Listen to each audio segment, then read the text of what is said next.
Good morning. This is episode 6 of Coffee with Colette.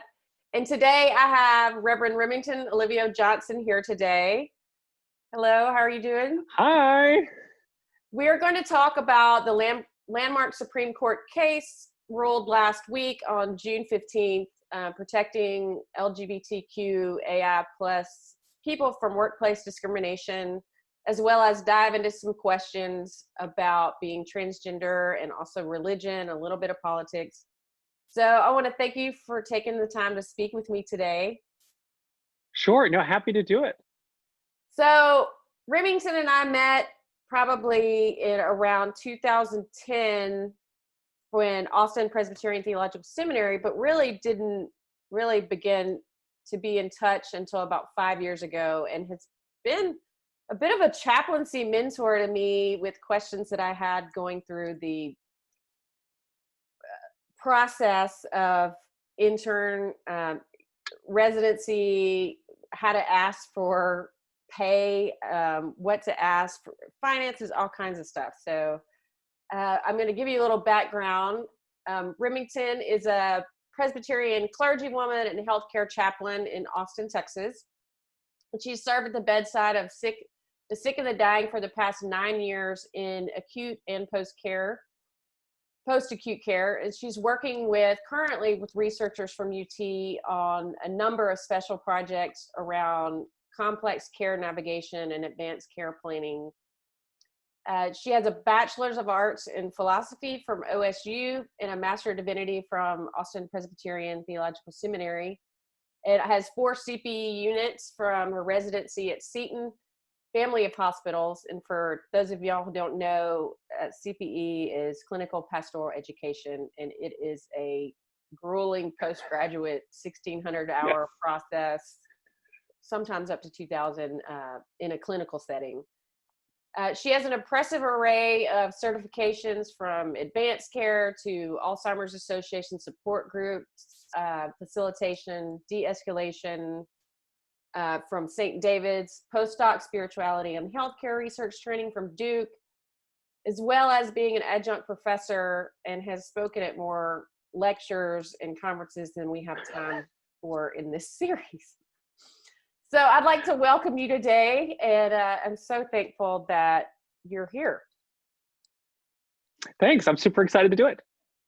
So this is what I ask everybody: what is your cultural background and what are your pronouns of choice? Yeah, so my pronouns of choice are she, her, hers. My cultural background is I am from far western Oklahoma. So you've got the panhandle of Oklahoma. So you've got Amarillo, Texas, and then you go 2 hours north and you hit Guymon, Oklahoma, which is the shining beacon of the panhandle of Oklahoma. It's a town of about 10 to 15,000 people.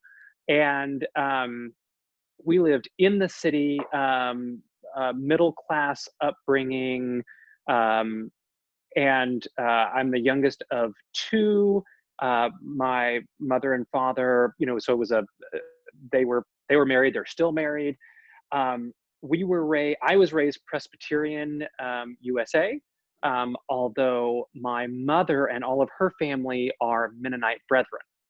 So they lived in a Mennonite community outside of town until, they moved to the city, and then they became Presbyterian because they met some nice people there.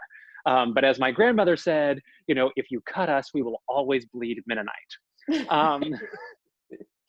But, that part of Oklahoma is very, it is very conservative, but it is also sort of fiercely independent. It's almost more libertarian than it is anything else. Mm-hmm. Sort of like, because out there we sort of feel like we've been forgotten by everybody, because the rest of Oklahoma hardly ever talks to us. And the roads get worse when you enter the panhandle. If you try to watch Oklahoma City weather, the weather person, they always stand in front of us, so you can't even see what's happening. And we did all of our things in Texas and Oklahoma, New Mexico, and Colorado. So really, we always sort of felt they call it no man's land out there, because when Oklahoma was formed, they chose to form without us, and they just left us there, and eventually brought us on. But it was after everybody else had formed states. So it was sort of an unincorporated, just sort of wild area where, people running from the law would hang out. Um, so it's a pretty interesting place. To give a little bit more color of the background there, everybody is sort of Southern Baptist unless proven otherwise. Mm-hmm. So even the people that are not raised Southern Baptist, you have a very sort of like close sort of evangelical color to your perspective about everything. So this relationship with God and Jesus and all that are very much a very close personal relationship. Even if you were to say, you're Catholic or Presbyterian or whatever, you still have that sort of, that's sort of the cultural phenomenon there. The town went from, when I was in second grade, we had a pork plant move to town, pork processing plant. And we went from, almost a wholly white community to over 50% Hispanic within 10 years. Wow. So it is per capita, it is the most diverse city in all of Oklahoma. So it has really sort of, so was able to sort of really see a lot of first generation folks coming in and sort of see what that does to an economy and sort of what that does to a culture. And so it was a wonderful place to grow up. I really enjoyed being there. So that's sort of where I'm from. Questions, thoughts, feelings? Well, it gives I didn't know any of that. So I spent a lot of time in West Texas working, and there was quite a few, like near Reeves in Gaines County near Reeves, and then north of that had Mennonite communities. And it was really interesting because even in the community, there was separation even amongst the community, where it was like the high Germans, the low Germans, and ones that were considered liberal because they only wore a headband. And like, Yes. it was really interesting because there's a high Latinx population and a high and low German speaking Mennonite population. And then, a small minority of Anglo population. So it was really interesting. Yeah. But as a Presbyterian growing up and doing social justice and being a missionary in Mexico, and my work with anti-torture and like against nuclear weapons, there was a lot of Mennonites and Quakers and Presbyterians were basically all kind of doing it together. So Yeah, I mean, I think that pacifist aspect, I mean, was something that, was really strong with my mother and her family. I mean, I remember the first time that I really, really saw my mother sort of cry was after 9/11, and I was sort of feeling the same push that I felt like a lot of, young people were at that time, which was you want to serve your country, you want to help. And so I brought home, I had taken the military fitness, the military sort of, what is it, ASVAB? I can't think of what it, it's your aptitude test. And I was talking with all these recruiters and I was bringing all this stuff home. And my mom just started crying and she was like, what can I do to keep you from doing this? Because it just was, so antithetical to, who she was and who the culture was that she came from. And I really admired that sort of, that, their desire to sort of care for others while also sort of staying true. She talks about, these are folks that don't pledge to anything. I mean, you talk right, about sort of yeah. like devoutly religious folks that sort of like, sort of like put their religion above, the country, Right. but also, my grandmother would tell stories of like when they came over. So her parents, I think, were the ones that had come over. I may be incorrect, but so she came from a very low German speaking community, but she chose to not teach her kids German because she wanted them to blend with the culture. Like She didn't assimilate. want them to be othered. So my mother doesn't speak German. And so she talks about, she's like, it's sort of interesting thing about sort of like, we lost that part of our culture because, Yeah. Our parents were so worried about anti-German, sort of immigrant feelings in the community. And here, and at least in Texas, I'm not necessarily familiar with that area, but I mean, there were laws passed here where people couldn't, Mm. um, especially so with Spanish, because Texas became a state and New Braunfels was founded Oh, at the yeah. same time. And so the same year. And so there was all this sentiment toward like, okay, you have to be something that you're not really. I mean, they're not Yeah. accept the full identity of who you are. And language has so much to do with that. And Yeah. um, well, so speaking of language, with this civil rights case, I say civil rights case, um, with the Supreme Court case, which is based off the civil rights case in the 60s, uh, I'd like to begin with a little bit to talk about language in and of itself. And it, I'm trying to see what would be the best. Do I say, Remington, you are a transgender person? Like, how would you? Yeah. Yeah. Okay. So, I mean, I find transgender is a lot to get out of, it's a lot of syllables. So I think it almost feels better to just sort of say, I'm a trans woman. Okay. Um, but I mean, transgender, I guess, would be the technical sort of medical Okay. terminology for what category I'd fall into. Okay. Yeah, so I'm a trans woman, which means that I was assigned male at birth, which means that um, I was born. I have, what is it, XY chromosomes, Hmm. and born with all the things that sort of children assigned male at birth have, and then began presenting female 5 years ago. And with that, took some medical steps to assist with sort of how I presented. And sort of yeah, does that make sense? It does. So I was going Okay. to bring up a little bit of language for the audience that may not know, and the differences in between sexual orientation and gender identity. And I took some definitions from the GLAD website because I figured they could say it better than I could. It's transgender is a term used to describe people whose gender identifies different from the sex they were assigned at birth. Gender identity is a person's internal, personal sense of being man or woman, or boy or girl. And for some people, their gender identity does not fit neatly into those two choices. And for transgender people, the sex they were assigned at birth and their own internal gender identity do not match. People in the trans community may describe themselves using one or more of a wide variety of terms, including but not limited to transgender, transsexual, and non-binary, and always use the term used by a person.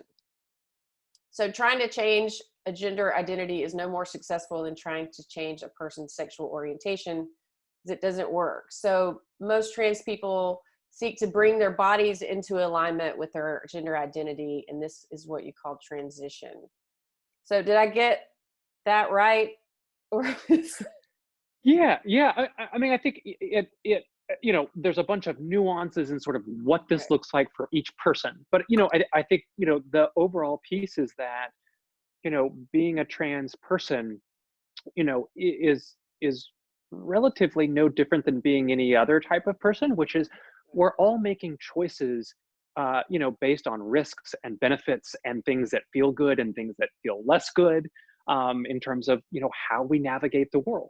And while I think it sometimes feels more drastic or more jarring, some of the decisions that trans people make or seek, it's really just this matter of sort of wanting to live a very congruent life, where how we are interacting with others is how we see ourselves. And some of it is very much sort of like, you know this part of me is causing me a great deal of pain. What can we do to lessen the pain, or sort of live in a more joyful way? Right. So it's I think it's society in and of itself is difficult because we people always like to put labels on each other and put things in these neat, nice boxes to identify. And so I could I could see how the confining nature of labels in and of themselves when talking about orientation and identity, especially when people present what they're labeled may be different than what they present as. Mhm. Can you explain a little bit about that, and what maybe explain to the audience and how they don't understand, especially when they do when you do transition, if your orientation doesn't change? I mean, how I think it's hard Yeah, for people to comprehend that are, you know, sure, cisgendered. sure. So so and also so cisgendered is the term that we use for people that the sex that they were assigned at birth, so male or female, um, you know, continues to match who they are, right? So Right. these are people, this would be non-trans people.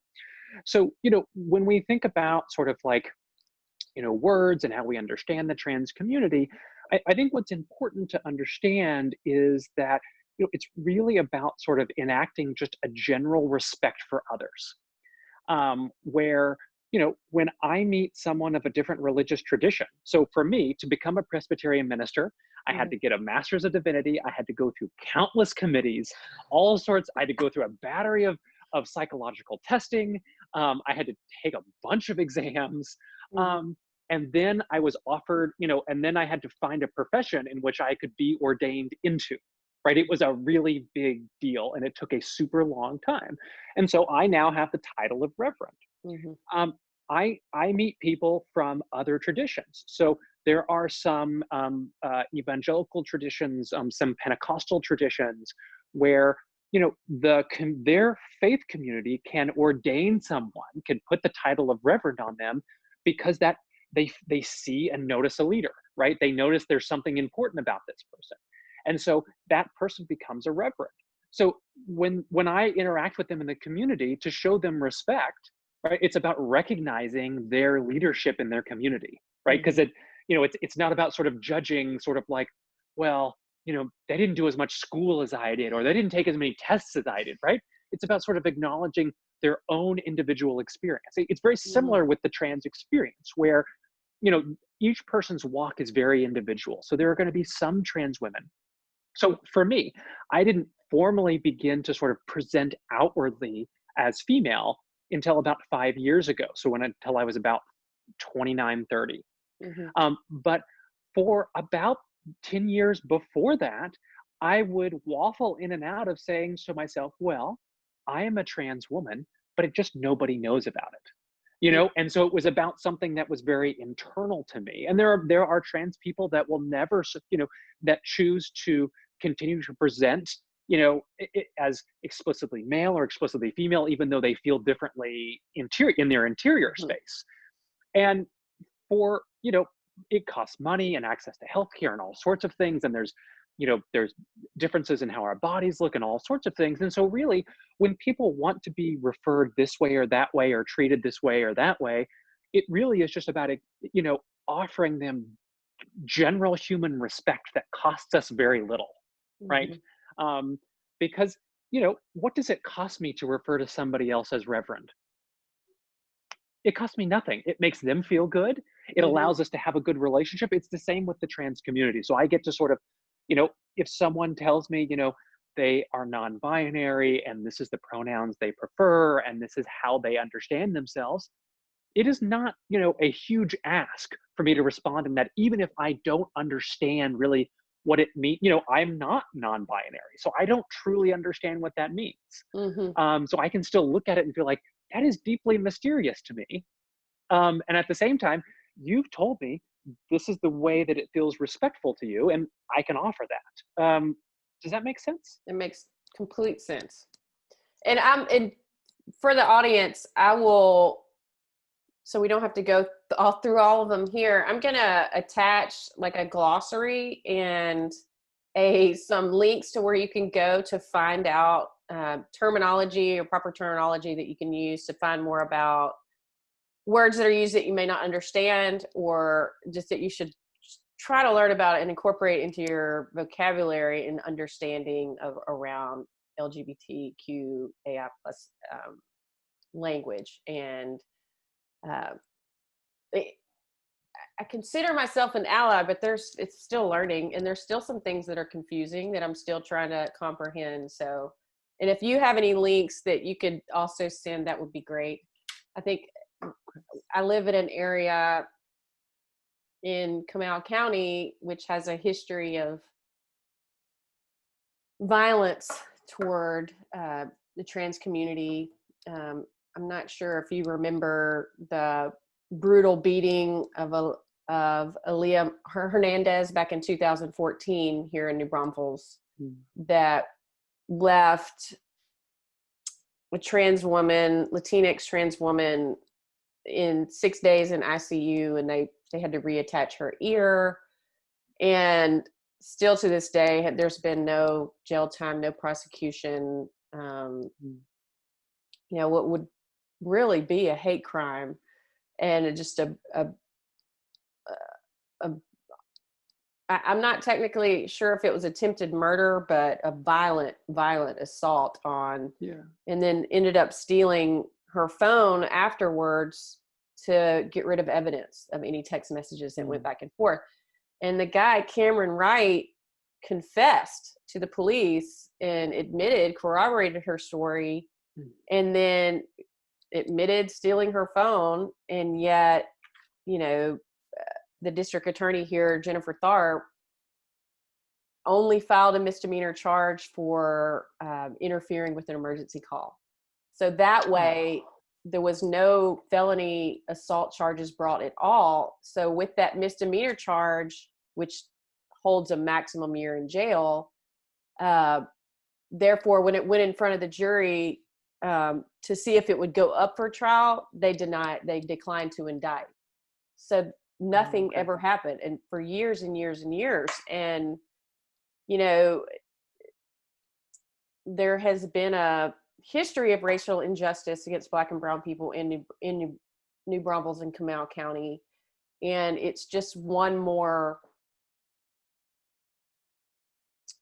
kind of aspect of how the political system and the laws that kind of perpetuate injustice. And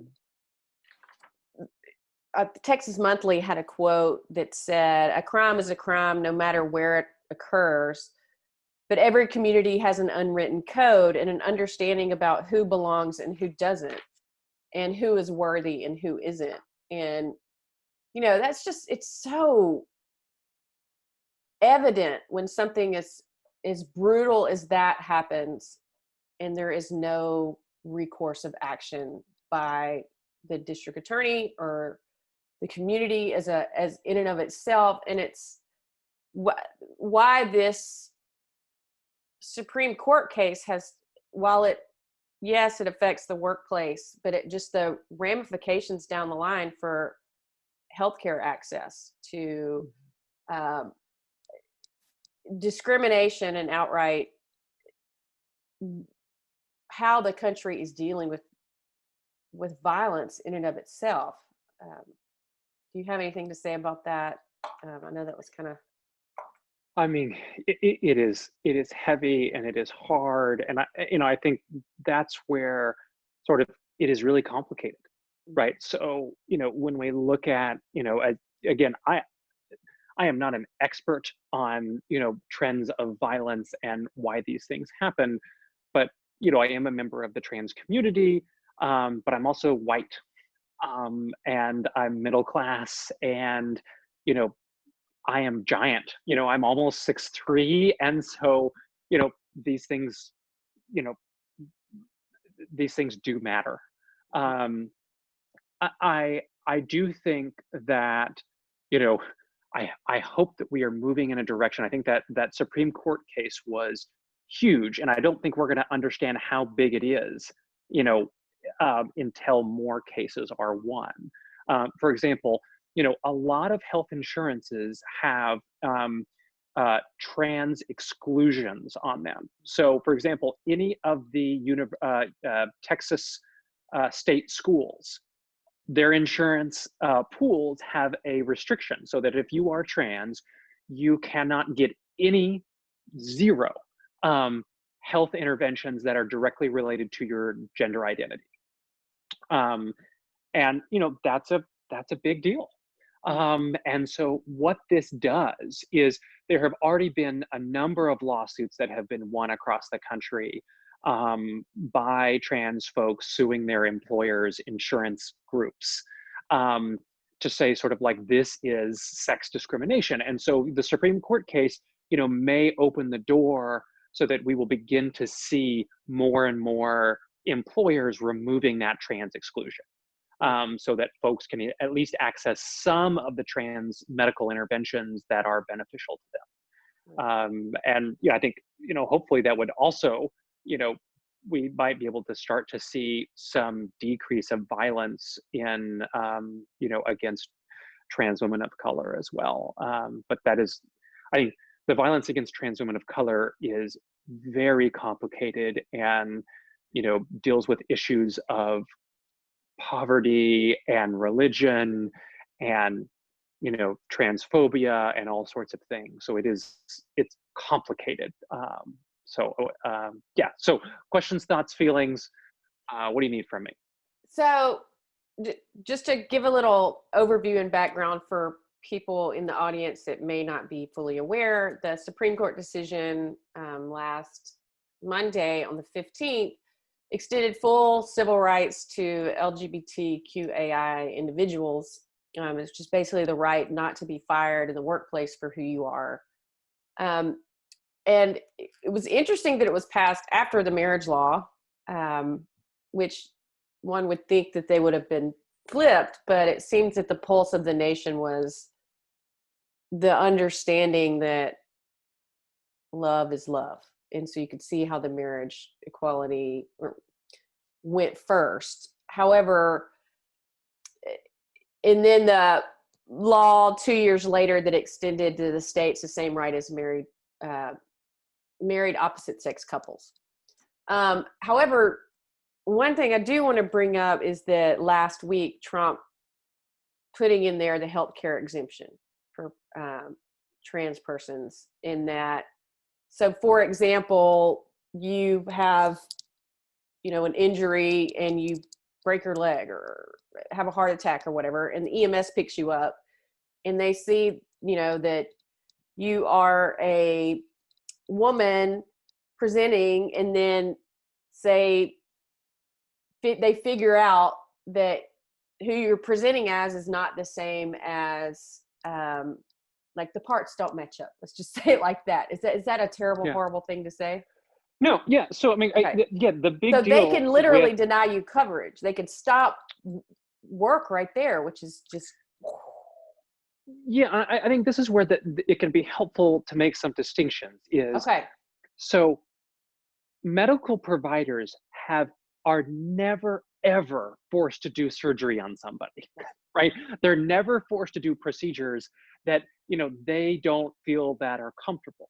Mm-hmm. What we have laws in place to do, though, is say that if you are seeking care that is medically appropriate for you, so my ankle is broken, I go to the ER to get it set, that if they're able to treat that fracture, right, and I am stable enough to treat the fracture and all the other things are in a line, then they will treat the fracture. So they would, I could never go to an ED and say, you absolutely have to put a cast on my leg, right? Because they could say, what, actually the best intervention for this is a boot, right? But they would still be treating me, right? They don't have but they can't, you can't go in and demand someone do open heart surgery on you. Right. That's just not how it works. Mm-hmm. So what this rule change that Trump did allows is it allows any care team member of the healthcare groups to unilaterally decline to treat someone based on their gender identity. So I could come into that ED, my ankle is broken, and the doc can walk in and say, actually, I'm not comfortable treating people like you, and choose not to treat me. And that's a really, really big deal, because we're not talking about trans-specific interventions. We're not talking about anything trans-related. We're talking about general healthcare. Like I have COVID. I go to the hospital. They could say, you know what, we don't treat trans people here. And so I think that piece is what is so huge, and we really won't know the full impact of this. We do know that discrimination based on gender identity is something that happens all across the country and has been happening for a long time. But you know, what this does is it codifies it and allows people to sort of do it explicitly. So before they might say, oh, you know, we can't take any more patients at your family care doctor, right? We're all full or whatever. And now they could literally just tell the person to their face, no, we have plenty of room for other patients. We just don't have room for people like you. So hopefully that will be overturned, you know, being in light of this. But yes, as you said, with the healthcare, with education, there's all these things that are kind of, I'm sure the religious aspect is going to come up and say, well, you're interfering with my religious freedom. You know. Yeah, I mean, the issue is, I mean, the bigger issue is, you know, in cities, it may not be as big of an issue because we have, you know, I live in Austin, I have hundreds of doctors to choose from, right? But where this really impacts folks is in the rural communities, where there may only be a handful of physicians. And so, you know, being able to actually get to a place where you can get help, you know, if the local doctor says no, you know, becomes sort of a, you know, just an added penalty of, you know, of trying to sort of make a living. And a lot of these rural places are beautiful, wonderful places to live. And we're sort of just continuing to sort of penalize folks for choosing to continue to live in those communities. And I think there's like, 31 counties in Texas that don't even have one primary care physician. Yeah, so I mean, the limit, you know. Yeah, I mean, access to care in rural environments is already a thing for everybody. Right. And this just makes it possibly more difficult and arduous for trans folks. Well, so we're living kind of in a time right now. We have a global pandemic. I mean, we have the kind of worldwide protesting of racial injustice and police brutality, and this kind of unification with other countries that are coming to support American Black persons of color in this kind of fight to really take a look at police brutality and racial injustice and systemic oppression. And then we have violence against trans women, especially Black trans women, which is disproportionately higher. And it's almost like with this Supreme Court issue, I was kind of forgot what it was like to get really good news. And so it was like, so how important and remarkable was this for you last week? And have you experienced discrimination? If so, can you talk about it?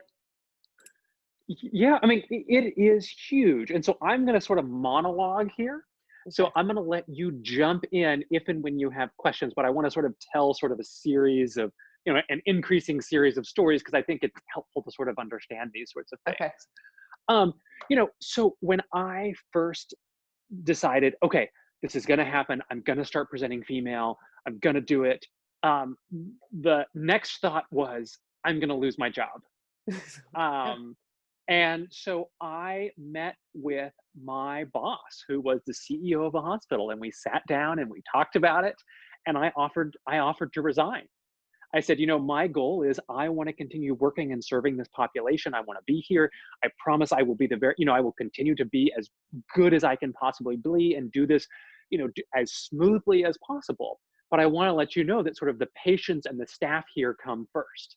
And if my gender presentation and my transness is going to negatively impact the well-being of how we care for others, I don't want to cause, I don't want to be the cause of that. So, let me know, and I can, I will begin to look for other work if that's the thing. And he was incredible, not only personally, because a transition is crazy hard.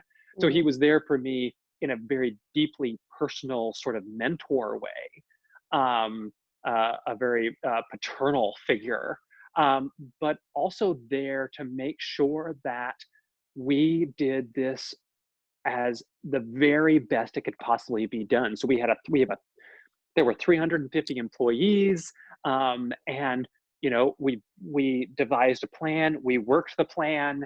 I was, everything was run through me, and I couldn't have imagined it going any better. It was phenomenal. Um, so I mean, the nurses were great, the doctors were great, the patients were great.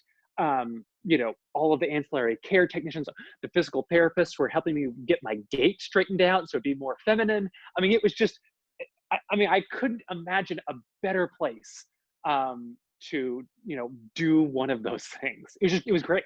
It was great. Um, and yeah, I mean, within that hospital system, they're owned by St. David's, and St. David's is a huge healthcare system in Right. Central Texas. And I would routinely give little invocation speeches of 5 to 10 minutes at these big, Yeah, as gatherings. a chaplain, yeah. And I remember, talking with sending an email to the CEO of the entire, division and saying, hey, it's my turn to do the next one. Do you still want me to do these? And he was like, well, why wouldn't we? And I mean, that was, there was no sort of like, people, sort of like walking on eggshells or trying to introduce me. There's like, and this is Remington. And I came up and I did my invocation and I sat down and that was it, so it was great. I felt. Okay, there's been some uh, technical difficulties. Hey, okay. So it froze up and then we got cut off. So the last Okay. thing I heard they said that yes, they still want you to do the invocations. Yeah. So I still got to do the invocations. They didn't walk on eggshells. They just invited me up. I did the thing in front of everybody. It was no big deal. And I still got to speak at new employee orientation. I still got to give talks and speeches at places and be a part of everything. And it was huge. So there I did not feel like I experienced any explicit discrimination. I felt like the staff really wrapped me in a bunch of support and protected me, and everybody had my back, and it was a really big place. And the reason that happened is in it, directly responsible is the CEO of the heart hospital. He just did a phenomenal job with that. And I mean, I will be forever grateful for how he supported that and managed it, because it could have been really bad. Yeah, I mean, that's almost like an ideal situation. I mean, Yeah. because I've never heard anybody have that experience to where they were surrounded like that. I mean, yeah. I mean, Firms. my first day coming to work, presenting female, there was a whole group of people who wore dresses out of out of support. It was huge. I mean, so it was just sort of like, it's like having your own sort of support team. So every single pod, I'd turn the corner and there'd be another group of nurses and other care people, and they would, okay, so your mascara looks okay today, but have you tried doing it this way? Or that dress looks okay, but maybe it was just like having a bunch of sisters and mothers just everywhere. Um, which is both wonderful and also sort of sometimes you're just like, guys, I know I could wear a dress that fit, that worked for me a little bit better, but I just want to see some patients today. But it was a really affirming and supportive and joyful place to work. Um, and that was really great. I have worked a couple other places. I worked one place that had a trans health exclusion. So I went to I went to do my stuff with the doctor, and I ended up I would call the insurance company. I learned oh, well, this is excluded, and I'm like, well, what do you mean it's excluded? And I find out that any and all trans medical interventions are completely not allowed. Even if there is explicit medical necessity, even if you do the appeals process, it is an automatic denial, full stop, no matter what. So did they not tell you that upon hiring? I mean, or do No, I they mean, have to? I don't they know. don't have to. I mean, I think it's like, any other, there are lots of exclusions in any healthcare group, right? Not lots, but, some, like, some Catholic run institutions will have exclusions on birth control, Right. or family planning stuff. So, it's a matter about, checking and seeing what's in the policy and what's allowed. And so I ended up having, an ongoing series of conversations with some of the executives with the company that I was serving with. And I sort of said, well, why do you have this? Right? Why did you choose this? Because it doesn't just happen, right? There was Right. someone signed off on this.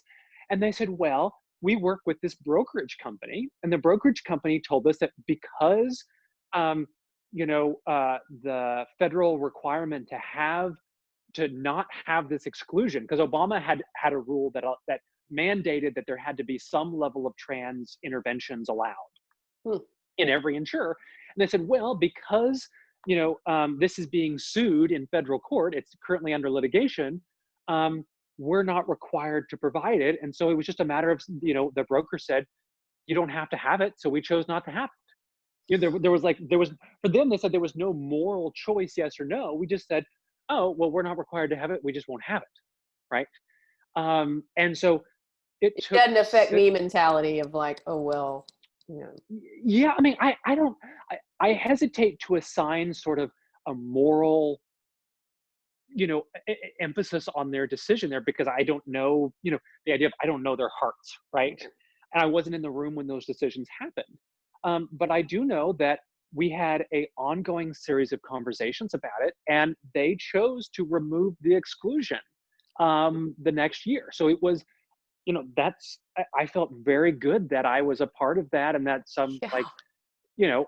this is a national company with thousands of employees that now have access to some medical interventions for trans folks. I mean, that's huge. And had we It not is had huge. that conversation, it would not have happened. So so this kind of leads into that. First, let me ask if there was anything else you'd like to say about the discrimination part. I didn't. Well, yeah. I mean, I think it is I grew up as a, you know, uh, in a, what do you call it, like a, upper middle class family. I was a charismatic white boy looking person, and like I didn't know what no meant. I didn't know what it meant to be a category, right? As Hannah Gadsby would say. I was just sort of like, oh my god, everybody in the world loves me, so Yeah. like, let's just go and do everything. And so now that I am sort of like a minority, it has been, a you know a interesting experience to have rules and laws made against me that cause me harm, right? I Mhm. mean, so I think that's where it really has generated a great deal of perspective to me, to be able to sort of be like, wait, the president of the United States took time out of his day to make a rule so that people can choose not to provide me health care. I mean, that one makes me feel like I'm pretty damn powerful and important. Mhm. But it's also, it feels very un not good to be targeted, to feel very targeted by that. Like when, I guess that's a thing that, folks can sort of reflect on, is like, when has the government made a rule that says that people can tell you you can't have something? Hmm. You know? I mean, people get real upset when, we look at making laws around firearms, right? Telling them what we can and cannot do. I mean, Mhm. I still know a guy who, he has cut his seatbelt off in his car because he refuses to wear one, because the government is not going to tell him what to do. So his seatbelt is cut off and it is clipped into the thing so that his car won't beep at him, right? Oh my god. Um, but it doesn't feel good when you feel like people are telling you what you can and cannot do, or making rules against you. Hmm. True. So being that you're an ordained pastor, and a chaplain, kind of what has been your experience with transitioning and kind of your communication with the religious community in light of religion and being a leader? Yeah, I mean, it is both good and awful. So, in good ways, right? So one of the first places that I wore a dress and did my makeup and like presented female was with a local church.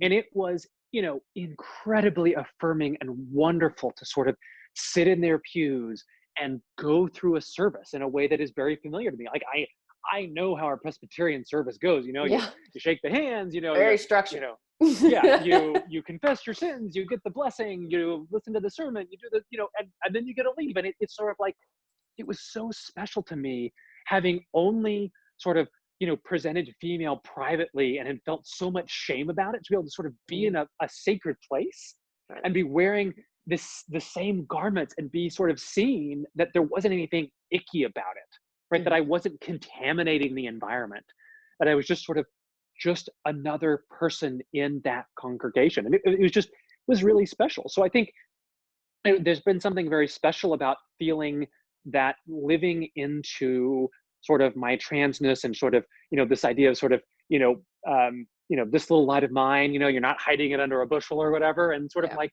the idea of sort of living into this is really just a way of living vulnerably and openly and sort of witnessing to who I believe God created me to be. Right. And this is sort of actually what I feel called to do. Right. And I think that can be sort of a bold statement to say, well, God is telling me to do this, right? So we won't, go that far, right? But, it's this idea of sort of like, this feels like this is important and appropriate. So, it feels very religious to me in some ways. The awful part of this is that there are some, religious denominations in Christianity and in other faith traditions where, not only is being gay a big problem for them, but being trans is almost, worse, because there's something very a lot of these religious perspectives sort of assign it's all about sort of these are very purity based cultures. And so, I almost become sort of, the leper, right? But, instead of sort of just, well, oh man, it was just a bummer that you got leprosy. It's like, I am the one that like chose to get it and I'm refusing to get help for it. Right. So I blinded myself. I put the scales on my own eyes and, I drove myself into Gomorrah. Um, and I think for those folks, it's a really painful piece. I have some family members that are in faith traditions like that, and we have a very painful, and it's very hard for both of us, because we love each other very much. We want to offer each other love and support, but we have two very different perspectives on how we understand, what our faith and stuff is pulling us to do. And it's a big deal to feel like someone's perspective is that their God and their understanding of their religious text, their Bible, their Quran, whatever, is telling them that I am a very broken person and like what I'm doing is wrong. I think that's a that's a that's a big deal versus, oh my gosh, I'm so happy you came to church. Thanks for coming. Um, we're so glad to have you. You look adorable. Right. I mean, those are, it's a very different perspective on sort of, how those two things feel. Right. And growing up, I really wasn't exposed to people that didn't think that women should be ordained until I was in college. Like, it just wasn't even in my sphere. I had a strong mother. I was Presbyterian. I was surrounded by women leaders. It never even crossed my mind that there were people out there that didn't think that women should be ordained or that they should honor your call to God. And so it was really eye-opening, to say the least. And you know, being that there are going to be people out there who say you shouldn't be ordained simply by the gender in which you're born, or the, to me it's just absurd. For who is some who who how do I put this? How can someone say what my call from God is? Like as if they know the inner workings of my own relationship with who God is. And I can't, that's what I've kind of gone through, and I can't even imagine to add layers upon layers of transitioning and being a person who may have a different sexual orientation. I mean, especially in the scrutiny that you get in light of religion, and that where some people tend to be very outspoken about what they think is right and wrong. Um, Yeah. so I guess I think, I don't know if luck is the right word, but I think being in Austin has probably been a blessing, in that people tend to be more open-minded. Um, Not saying that everyone is, for sure, um, but what I would like to get your advice and perception, i- as a pastor and a chaplain, on being that I'm in an area that is really religiously conservative and Yeah. almost oppressive in some ways. How how can people here in areas that are extremely conservative, um, be allies to the LGBTQAI plus community, um, in light of the kind of fundamentalist perceptions of identity and sexuality? Yeah. I mean, I think, intentional displays of support are really important because, one of the things as a trans person is, you're sort of always wondering what is a safe place, right? Hmm. Is this person going to be safe? Is this experience going to be safe? Is this a safe place to go? And particularly, um, for those of us that may not look, you know, stereotypically feminine or masculine in the gender that we identify with, and so that's where, we're feeling very concerned about sort of, well, where is a safe place? And so this is where, you know if you have a business, putting explicit signs that it is a safe place, right? So you've got your safe place icons. You can put your rainbows up or whatever. But you can put something on your social media page, whatever. you know a little bit goes a long way. I'm not asking everybody to go through sensitivity training or read up on all this stuff. Really, it's just about telling folks, explicitly, this is a safe place, So could you right? say more about the safe place icon? Because I don't even know about that. Yeah, I will. I think I can send you a link. I'm blanking on what it actually looks like. Okay. But it's something that, you would see on like the counselor's office in high school. Um, and it sort of just lets you know that in that space, if you are going to discuss queer issues, it's a safe place, and that it's okay to do that here. Um, and so, there are ways to support and protect the queer community without sort of, you know, I am not asking people to change who they are and what they believe and how they navigate the world, Hmm. because everybody gets to decide how they're going to, navigate their own belief structure, right? Everybody gets to decide how they do that. And there's infinite ways to find ways to love and support one another.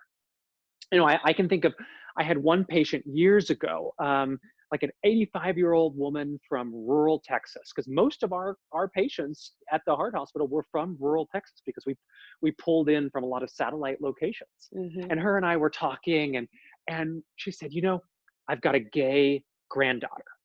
And that was something that, when I was presenting female, that was something that happened all the time, is people would just voluntarily tell me what queer person they had in their life. So, oh, I've got a gay son-in-law, and like, what, they would just tell me, sort of like, between you and me, you know, I think she's great. And so this was a very devoutly conservative religious woman, right? We had talked all about sort of her very personal relationship with Jesus Christ. We talked all about her very rigid upbringing. She talked about the evangelical church that she went to, Southern Baptist style. And, she said, well, I think my granddaughter is doing just fine. And like, I don't really understand it, but I love her. And, we've got this pastor and he'll get up and he just says all these things. And, sometimes I agree with him and sometimes I don't.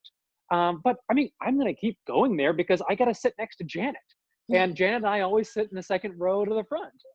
And I thought that was very helpful because what she was saying was, I'm going to keep going to this church because I've been a member of this congregation all my life, right? It is important to me. At the same time, I unconditionally love my granddaughter, no matter what. And also, I don't always agree with what the pastor has to say.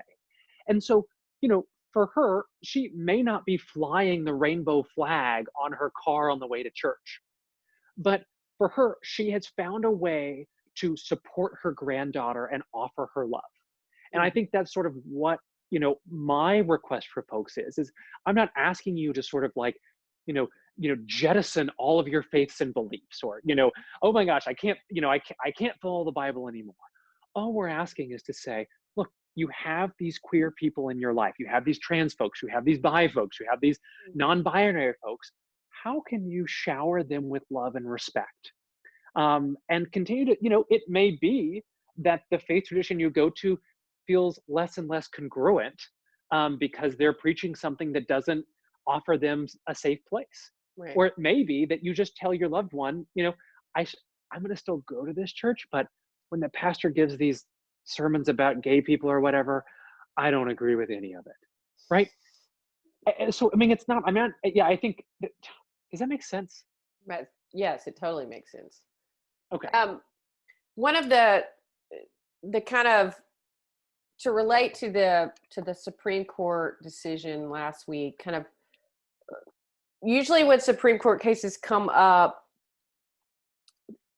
Supreme Court cases usually lag behind public opinion a little bit. So they seem to often take kind of the pulse of the nation into account. This is my perception. I'm not a constitutional scholar, but and so, for example, they're not taking a gun issue case just now. They're going to wait a little bit. It's always kind of lagged. So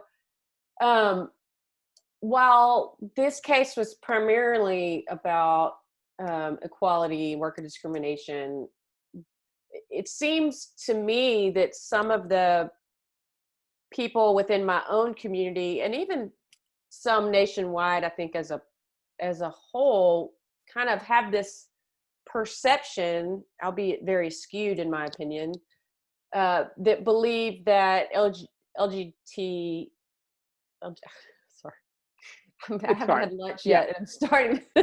LGBTQAI people are Democrats, as if it only covers, that they're not recognizing that, or I think that many people don't recognize that there are millions and millions of people out there who are Republican, that this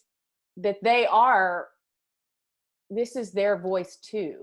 And it's not just, oh, you're over here and oh, these are what these Democrats think, that hopefully will be just one more step toward kind of the unity as humanity as a whole, and not think that rights for the LGBTQ community is just a Republican or liberal or conservative or this kind of divide, and that everyone should be valued as human, no matter what your belief, political, religious, etc. Would you like to speak to that? Yeah, I mean, so you are talking to a registered Republican. I only know 3 trans people, which isn't that many, and all 3 are Republicans. It's weird. So I mean, I do not yeah, I mean, so I do not vote Republican anymore. I have changed my gender marker with the state, but for some reason I have not registered as a Democrat yet. Um, uh, I think something that happened is that, political strategists or politicians or both, and some, other folks in conservative America chose the trans and the gay issues and tried to use them to split people. Right. And had they behaved like loving creatures, it's likely we wouldn't have polarized people on, that it wouldn't have been a Republican Democrat issue, right? That it could have just been, hey, this is a group of people, they need some things, there's a lot of, smart people who've done a lot of thinking about this. Let's just trust them to do it. It's not going to cost us anything to sort of like offer them healthcare. So let's just offer them love and respect. Let's just do it. Right. Right. But what happened was, there was a lot of, you know, fear baiting political ploys, to sort of, drive fundraising and sort of, push people apart, or really, I swear, just to give some politicians something to do besides actually helping their constituents. And I mean, that's what's, deeply frustrating, is like there are very big and needed issues with Americans.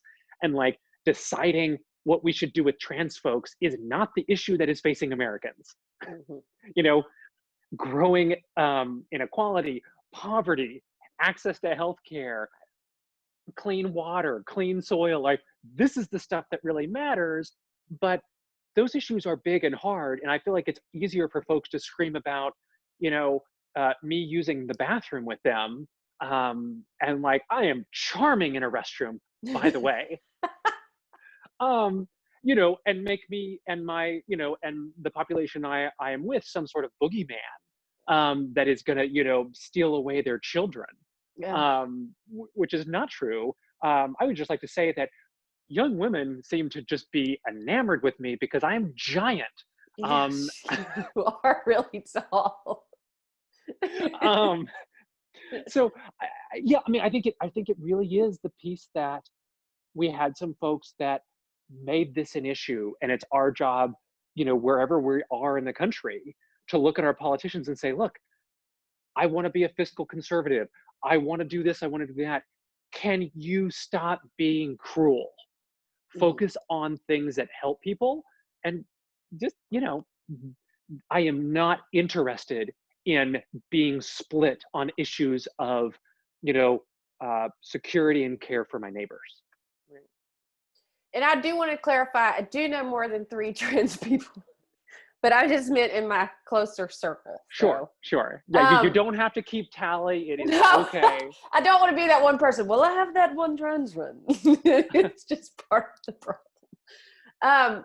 So I'm going to try to wrap up so we can kind of keep this to a somewhat manageable time frame on the Coffee with Colette. And so on, like, as of my work in the world, and kind of a lifelong journey has been working toward kind of undoing privilege and white privilege and systemic oppression and racism as it relates also to food and land. However, specifically with this work that you're doing and who you are from the outside, like I don't expect, like when I'm working with people, I don't expect people of color or populations that I'm working with who are oppressed to do the work for me, or to resolve my own unrest when I start to dig into systemic oppression and discrimination and inequity.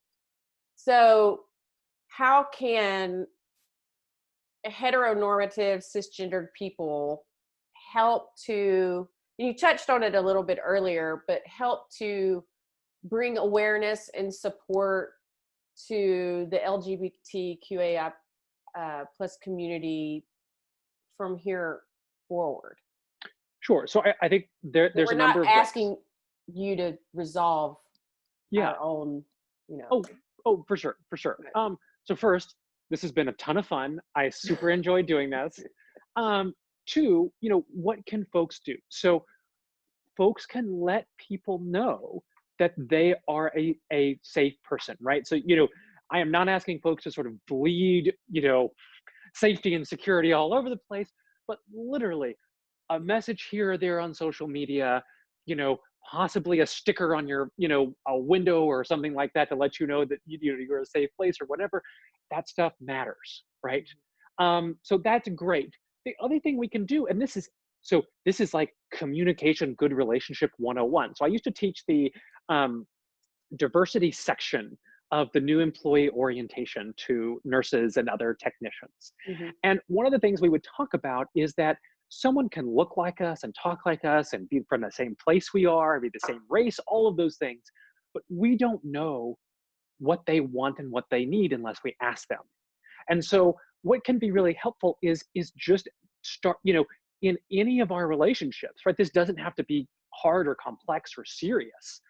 I do this with every single chaplain relationship I enter, or every single working relationship with my peers, which is I ask them sort of like, hey, I want this to feel good for everybody. What do I need to know about you? Mm-hmm. Right? And that comes down to sort of like conversational style, right? So I've had some colleagues who want me to write more things down. I've Mm-hmm. had some who want me to talk less. I've had some that want to be referred to this way or that way. Some folks want to let me know that, their race is important to them and they want it to be recognized in the relationship. I've got other folks that want me not to recognize it. Mm-hmm. And so it's really just about saying, hey, I want to be a good partner in this relationship. You know, what do I need to know? Right? They may tell you, they may tell you their pronouns. They may say, really what's important to me is that you just treat me like everybody else. And I don't want to talk about it. And that's okay too. You know what I mean? And I think what's great is we're giving folks an opportunity to explore that relationship deeper if they want to, but we're also giving them the permission to say, look, I'm not being singled out because I look like a trans person, right? This person talking to me does this with every single person in their life, which is they offer them love and respect by asking them, hey, how can I be the best partner in this relationship? I mean, it's no different than any really good um, intimate relationship, with your wife or your husband, your girlfriend, whatever, where like you want to talk about it. How do we feel about the dishes? Are we okay going to sleep with dishes in the sink, or are we not okay with dishes in the sink? And then you talk about it, Right. right? Anyway, thoughts, feelings, perspectives. No, I'm just so thankful that you met with me. I know I put it off like twice because I had my daughter's uh, daycare had a case, and so everybody had to get tested, but we didn't even touch on how this is going to affect foster care in the future. I mean, there's a whole. I would love to Yeah. invite you back in the future if you would be willing. Oh yeah. No, As time goes on, I know as with other series people that I've interviewed, it's just we've just barely scratched the surface. I mean, there's just so much that we could talk about, and I'm so thankful that you spent the time to talk with me, and yeah. the community that I'm in here in New Braunfels and in Central Texas, and just to bring awareness about kind of what's going on in the world, and sometimes a step outside, our own kind of how we go through life, and to see other people's wisdoms and perceptions are just, I'm so thankful. Yeah. Yeah. Well, I mean, I sort of wanted to close on my end just saying, again, this has been great. I will come back anytime, but also to just sort of celebrate the community in which you were serving, because I think, you know, um, rural communities are fantastic and I love them dearly.